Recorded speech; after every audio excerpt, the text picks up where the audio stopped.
O Flamengo só perde esse jogo se fizer uma atuação ruim, muito ruim, pode perder também, para qualquer equipe no Brasil e na América do Sul. Se o Flamengo jogar uma boa partida, vai vencer o Esperance. Porque é óbvio, é um time melhor, tem jogadores melhores, só vê investimento das equipes. A gente fala muito dos investimentos europeus em relação aos brasileiros, investimento que permite a contratação de jogadores melhores. A mesma coisa vale na proporção do time brasileiro de primeiro nível com o time de um país ali do norte da África, como é o caso da Tunísia. Então, o Flamengo é óbvio o favorito e tem a obrigação de vencer e de tentar passar a próxima fase. Para isso, tem que ganhar desse jogo, tem que ganhar do Los Angeles e tentar o melhor possível contra o Chelsea. Aí sim, um jogo em que ele não tem essa cobrança toda, porque enfrenta um quarto colocado da Premier League, um campeão da Conference League, que vai disputar a próxima Liga dos Campeões, inclusive, né? E que atingiu seus objetivos na temporada, uma equipe muito jovem, mas muito forte, com ótimos jogadores. Esse vai ser um jogo realmente de outro patamar, né? Na sexta-feira à tarde, né? Aqui onde o Flamengo está concentrado, o Flamengo está aqui em Atlantic City, que fica a 98 quilômetros aproximadamente lá do local da partida, no Lincoln Financial Field, que é o estádio do Philadelphia Eagles, o campeão da NFL. O Flamengo vai estrear lá e faz o segundo jogo também lá. Eles treinaram agora de manhã, aqui na Universidade Stockton, onde fazem suas atividades, e daqui a pouco, dentro de mais ou menos uma hora e pouco, uma hora e meia, eles vão seguir, aliás, mais um pouquinho, aqui é 1h40, daqui a 2h40, 2h50, para ser mais preciso, eles deverão sair rumo a Filadélfia e ficam lá concentrados para o jogo de amanhã. E aí voltam para cá imediatamente após a partida, né, para continuar aqui concentrados e treinando. Aqui, Atlantic City, assim, isso aqui é um marasmo só, né? É uma coisa assim, uma monotonia sem par. Então, se eles procuravam um lugar tranquilo, encontraram. Os jogadores andam por aqui tranquilamente, você vai andar por aqui, vai ali, tem um cassino, outro, um bar, você esbarra com os jogadores andando calmamente, dando um rolezinho, passeando, ninguém os incomoda, porque tem poucos torcedores aqui, né? Tem um ou outro que vem aqui nas imediações, ali nas imediações do hotel do Flamengo, para tentar tirar uma foto, ver o movimento, mas pouca gente, o lugar é muito tranquilo. Dizem que aqui no período de verão recebe ainda muitos turistas, mas é uma região muito decadente com relação ao que já foi em outros tempos, né? Quando foi o boom aqui em Atlantic City foi para tentar criar uma Las Vegas do leste, mas jamais chegou perto disso. Ainda tem muitos cassinos, muitos hotéis cassinos, ainda tem fluxo de turistas, mas nesse momento, esse fim de semana, aqui, o clima aqui está frio. A Filadélfia, na quinta-feira, um calor danado, estava 32 graus, com uma sensação térmica de 35, 36 no meio da tarde. Aqui ontem, para você ter uma ideia, 8 e pouco da noite, eram 18 graus, sensação térmica de 14. E vento gelado, porque aqui tem praia, né? Uma cidade litorânea. O Oceano Atlântico está aqui do lado e o vento rasgando. Então, aqui muito, muito tranquilo, tudo muito calmo. E as informações que a gente tem é de que está tudo em paz. O Gerson está ali treinando normalmente. Eu acho que vai jogar, vai ser capitão. Não acredito que o Felipe vai tirar a braçadeira para criar um fato novo, polêmico, né? Para que ele vai fazer isso? A não ser que o jogador não fosse nem entrar em campo. Mas está treinando normalmente, deve jogar. O Jorginho deve jogar também, acredito. Tá? Já que o De La Cruz está fora, né? O Plata está disponível, mas pouco provável que comece jogando, que está há muito tempo parado, então deve ficar como opção e ser preparado para, quem sabe, na sexta-feira poder ser mais utilizado contra o Chelsea. Mas assim, está muito tranquilo. Não percebo efeitos colaterais aqui com relação a essa celeuma da semana, não. Acho que aqui a coisa tá bem resolvida nesse sentido. E se eles queriam paz e tranquilidade, encontraram. Porque aqui a coisa assim, é muito calma, muito tranquilo, uma paz assim, é monótono até, para você ter uma ideia. Mas a pergunta, Mauro, nessa coletiva do Boto, por exemplo, né? Que o Boto deu uma coletiva, claro, onde ele falou tudo, desmentiu tudo, falou, ó, Gerson, por enquanto, é jogador do Flamengo. Nessa entrevista, o Boto estava leve, estava carrancudo, como é que Eu não estava o estava clima aqui, logo depois? eu não estava aqui quando ele deu essa entrevista, eu estava ainda lá na Filadélfia, vindo para cá. Mas vi a entrevista, achei normal. Assim, o que ele falou, óbvio, o Flamengo não tem nada que ficar falando nada. O Zenit tem que comprar o Gerson. Não tem negociação. Paga, acabou. Só que para pagar, aí tem uma complicação. Para fazer esse pagamento, tem alguns trâmites burocráticos financeiros, digamos assim, dessas transações internacionais complexos devido a esse problema todo da Rússia. O Flamengo quer garantias absolutas de que o dinheiro vai cair na conta. Os bancos brasileiros, no caso, também vão fazer uma série de exigências. Então, vai ter uma operação complexa financeira para esse montante de 25 milhões de euros ser depositado. E isso pode ser só mês que vem, porque a janela internacional só abre em julho. Então, esse assunto vai ficar em stand-by, aí em banho-maria. A não ser que, de repente, sei lá, o pai do Gerson resolve dar uma outra entrevista para ele mesmo no podcast, fala mais algumas coisas, vai ter gente repercutindo. Eu acho que eu ignoro, porque para mim o que ele fala não tem a menor relevância, sabe? Assim, ficar repercutindo o que ele falou, ouvir o pai. Eu não quero ouvir o pai do Gerson, não entrevistar o pai do Gerson. Por quê? Qual o sentido? Ele quer levar o jogador, ele já sabe. Quer fazer o negócio, já sabe. A questão agora é pagar. Pagar e levar o jogador. A multa está lá estipulada, mas isso não vai acontecer agora, o que tudo indica. Então, diante disso, eu acho que o Flamengo tem que seguir seu caminho. É o que eles estão tentando fazer. O jogador é jogador do Flamengo, não vai escalar por quê? Ele não está vendido, ele não tem. A não ser que ele falasse: olha, eu não quero jogar, eu quero ir embora, os caras já estão pagando, aí o Flamengo conversa com o Zenit, não, vamos pagar. O Zenit, inclusive, tem que comunicar o Flamengo 5-0 para o Bayern de Munique agora. O Zenit tem que comunicar ao Flamengo que vai cair um dinheiro na conta. Isso também não aconteceu. Né? O trâmite seria esse: olha, estamos contratando seu jogador, vamos fazer um depósito, vai cair na tua conta aí uma grana. Mas nem isso foi feito. O Zenit não falou com o Flamengo. A reunião aconteceu, vai fazer 2 semanas. Agora, amanhã.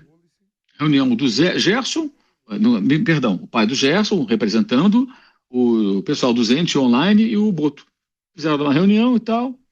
Então queremos fazer uma proposta. O Flamengo falou: não tem proposta, é 25 milhões de euros, é o valor que está lá estipulado. Foi o que nós combinamos na renovação de contrato. Uma multa rescisória estipulada e que não vai se mexer nela. E foram embora. Aí fica essa história: não vai pagar, não vai pagar. Mas quem disse que vai pagar? O Zenit não falou que vai pagar. Então o Flamengo vai fazer o quê? Tem que usar o jogador. O cara é capitão do time. A não ser que ele estivesse mal. A informação que a gente tem é que ele está normal. Normal, treinando para jogar, que não tem nenhum problema. Não manifestou nenhum tipo de incômodo. Então, joga. Eu acho que é isso que vai acontecer. A questão é onde ele vai jogar, se vai jogar ele, Luiz Araújo, pela direita, vai mudar o posicionamento, entrando o Jorginho, ele não precisa jogar como segundo volante. Eu acho que essa é a grande questão. A formação, que é isso, está na cabeça do Felipe Luiz. Imagino que ele já tem uma ideia, talvez nem tenha tomado todas as decisões. Afinal de contas, até o último treinamento dele aconteceu há pouco aqui pela manhã, antes do almoço, né?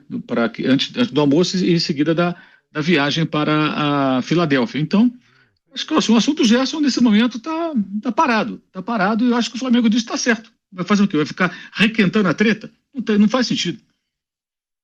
Mas você acha que ele sai mesmo depois do Mundial, né, Mauro? Se pagar, ele sai.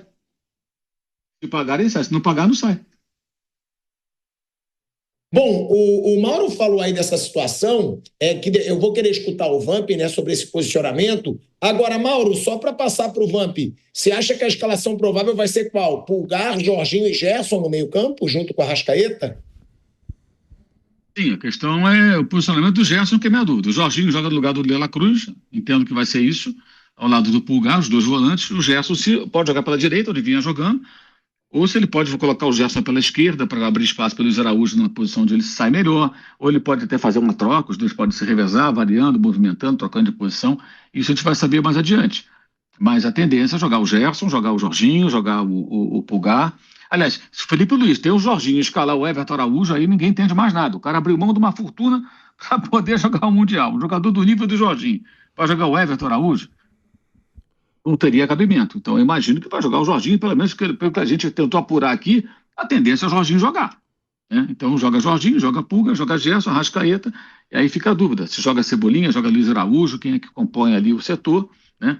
Imagino que o Pedro continue fora e o Arrascaeta jogue, mas tudo isso muito na especulação, ainda não vazou nada muito concreto com relação à escalação e como o Felipe está pensando em montar a equipe. Mas o Gerson deve jogar sim. Ô, Tico. Não, e o Jorginho, Mauro, já falou que gosta de jogar de primeiro volante, mas você acha que ele é primeiro volante? Ele é primeiro volante, né? Eu acho que é aquela coisa. Não, mas então você botar. Então o Pulgar tem chance de jogar de segundo? 5 agora. Do segundo? Primeiro. Quem que fez? O Jorginho, acho que o Jorginho vai ser o primeiro volante. O Eliseu fez. Entendo que ele vai jogar naquela posição onde ele sai melhor. Agora, os dois jogam muito lado a lado, né? Aí aquela questão pode sair mais um pouco, o Pulgar pode sair um pouco mais. E o Jorginho acho que deve ser o cara para fazer a saída. Eles podem revezar, uma hora vem o Pulgar buscar a bola. A gente pode especular mil coisas, mas só vendo o jogo mesmo para ter uma ideia de como ele está pensando. A gente não sabe como o Felipe está pensando em montar essa equipe nesse sentido.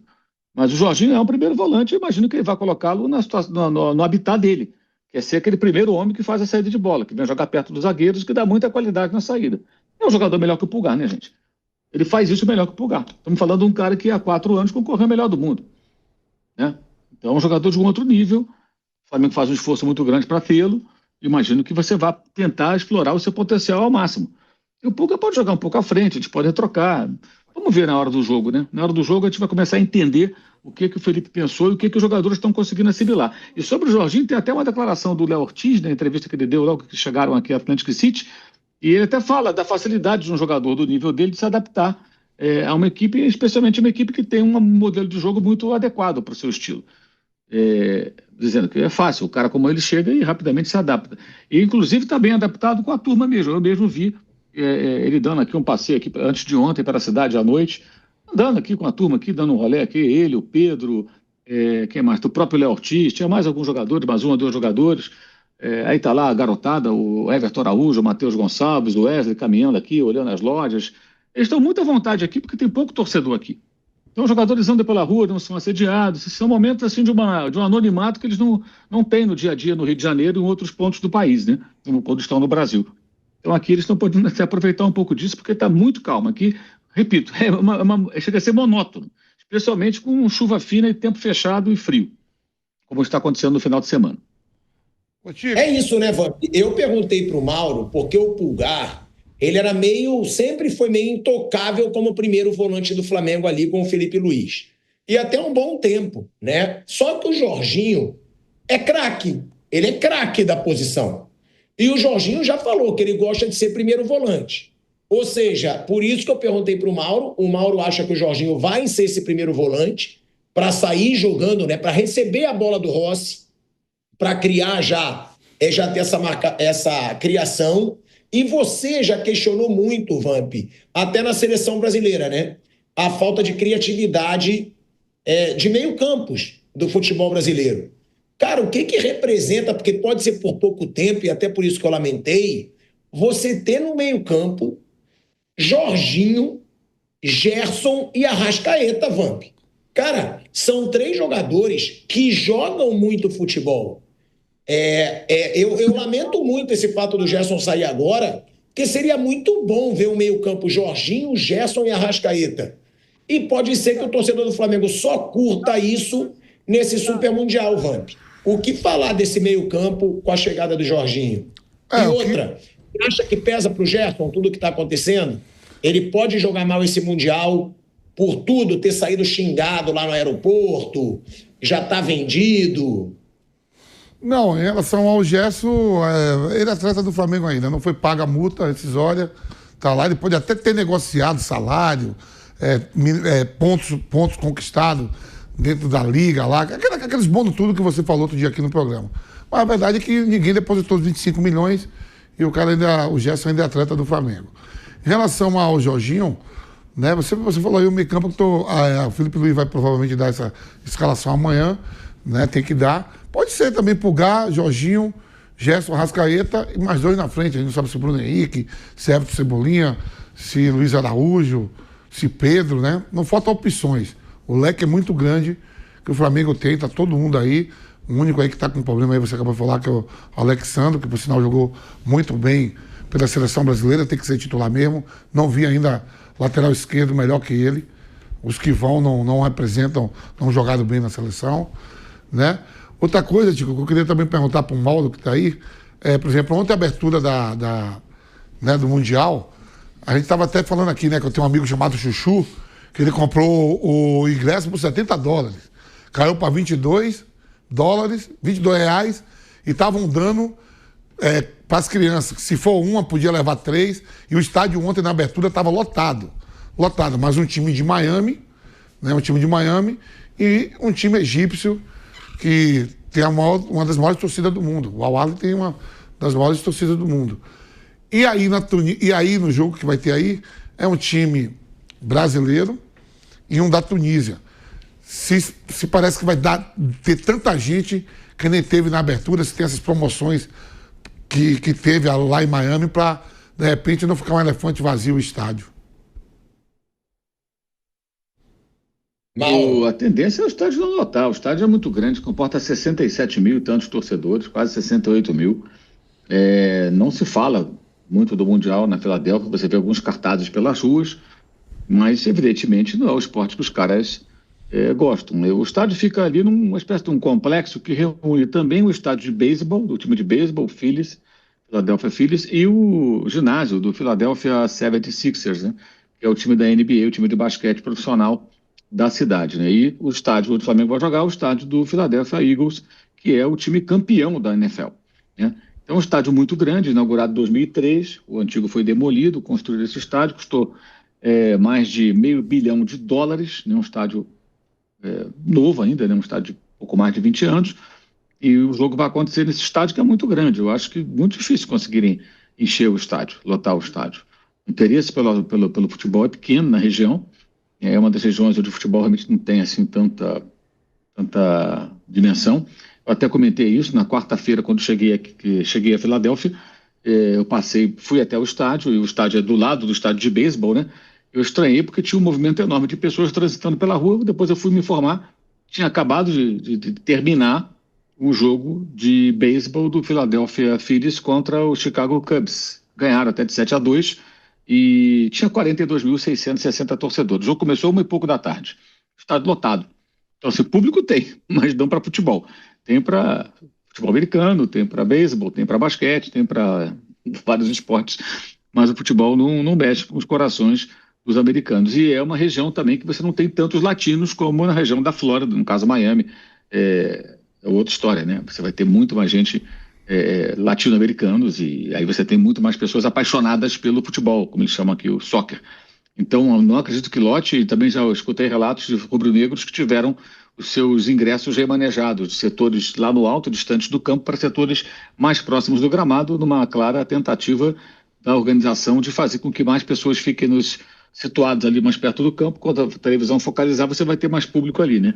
Então é melhor esvaziar lá em cima e descer o pessoal. Então, o estádio lotado, acho praticamente impossível que aconteça. E a tendência é que isso só ocorra em algumas cidades bem específicas onde há um público para o futebol, onde você tem comunidades latinas especialmente, e até outras, né, de países onde o futebol realmente é a grande paixão.